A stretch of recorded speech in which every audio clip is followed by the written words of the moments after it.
Happy New Year! That said, is the real estate market here in the Valley of the Sun shifting, changing? We're going to dive right into it. Please click subscribe, like, and leave us a comment.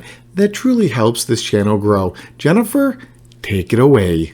Absolutely. Let's start with new listings. In December, there were 5,454. In the previous month, there were 6,686. And last year, this time, there were 4,822. So perhaps it has something to do with the holidays, since there were less listings than in November.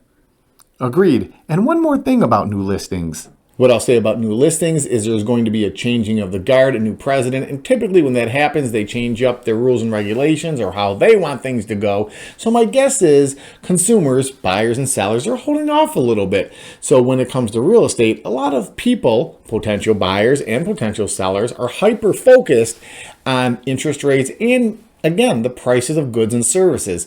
So as you can see from last year, we're down to about 600 new listings as it wasn't an election year. And we're down about 1,200 listings, even more actually, from last month, which makes sense because buyers and sellers who are thinking about making moves are holding off to see what's going to happen with the new man in charge. Next, we have active listings. In December, there were 20,078. In the previous month, 21,398. And last year, this time, 14,593. Shawn, do you have anything to add? Of course I do.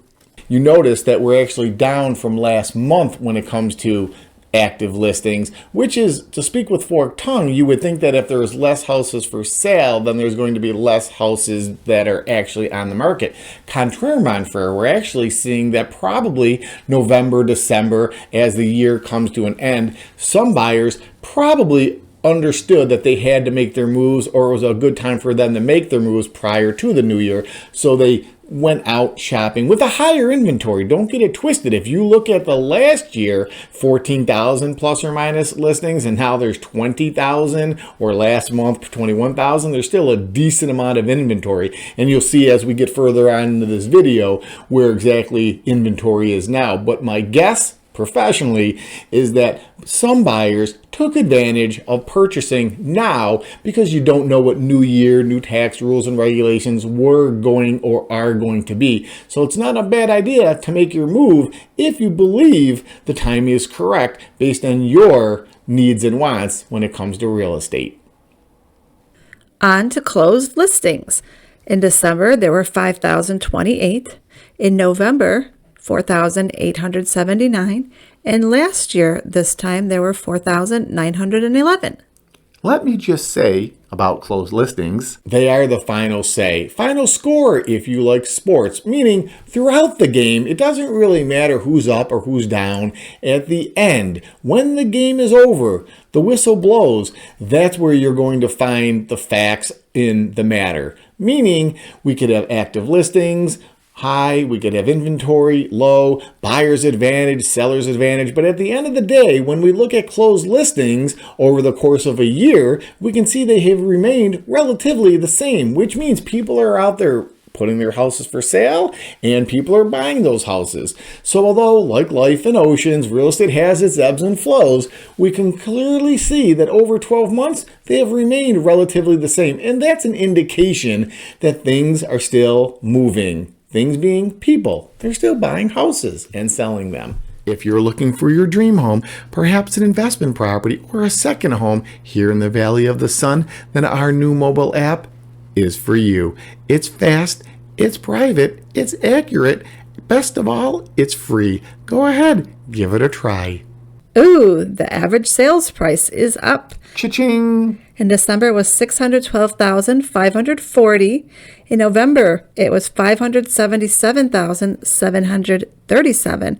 And last year, this time, it was even lower at $560,660. prices of things are always going to be a factor when people are buying and or selling goods and or services, especially when it's a high ticket item like a property. It's not like buying a pair of sneakers or a toothbrush. Sure, you'll do some research on either one of those, but you're definitely going to focus in a little more when it comes to something that has that high of a sticker price.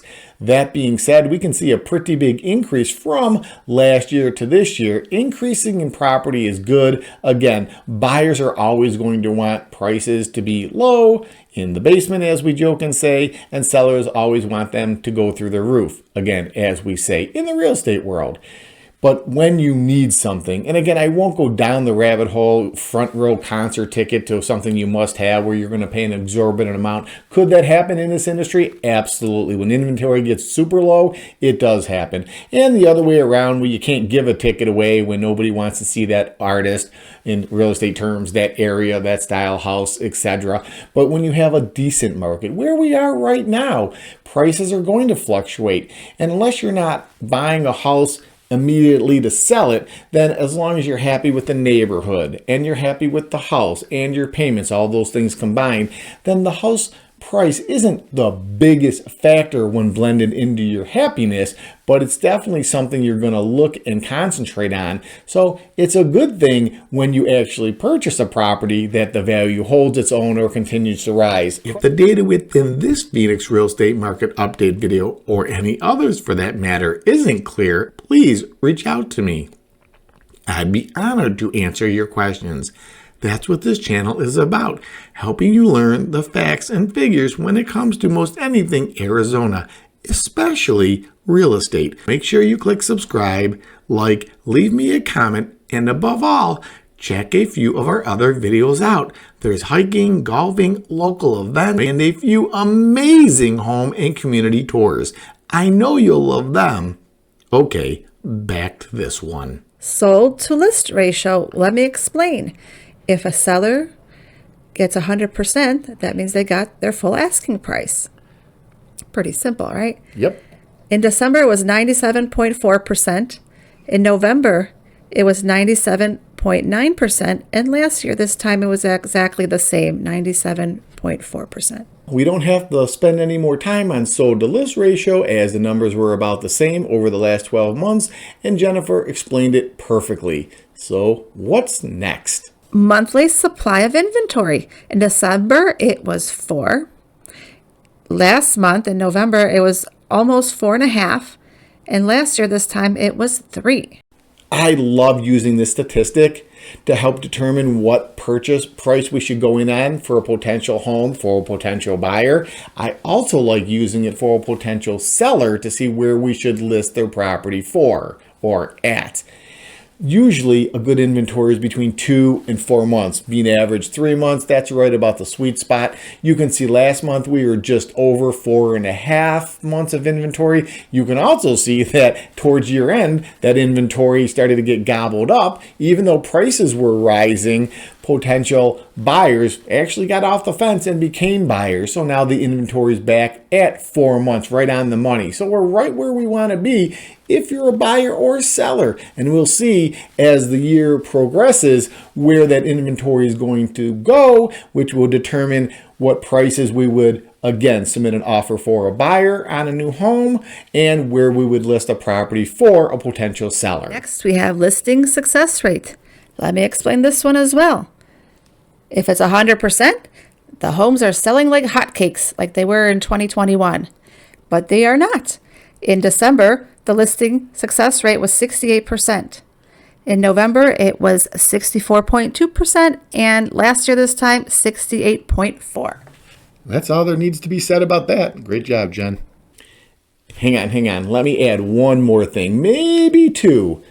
When we look at this from a retail point of view, and this might be a great example for you to kind of wrap your head around, one of the best times to buy a winter jacket, perhaps winter boots or a snow shovel would be during the summer when those stores are trying to get rid of that inventory. And sometimes the best way for them to get rid of that inventory is to just drop those prices. Okay, if you don't live in a place where there's snow, let's use bathing suits. Probably the best time to buy bathing suits and flip-flops is in the winter when, again, people are trying to move those products. So many times when you see product, in this case houses, not selling quickly, it's because you're putting them for sale in a market where there's too much or the timing isn't correct. There, now I'm done. Leave me a comment. Tell me what you think is going to happen in 2025. Last but not least, average days on market. In December, it was up 75. In November, 71. And last year, this time, 61.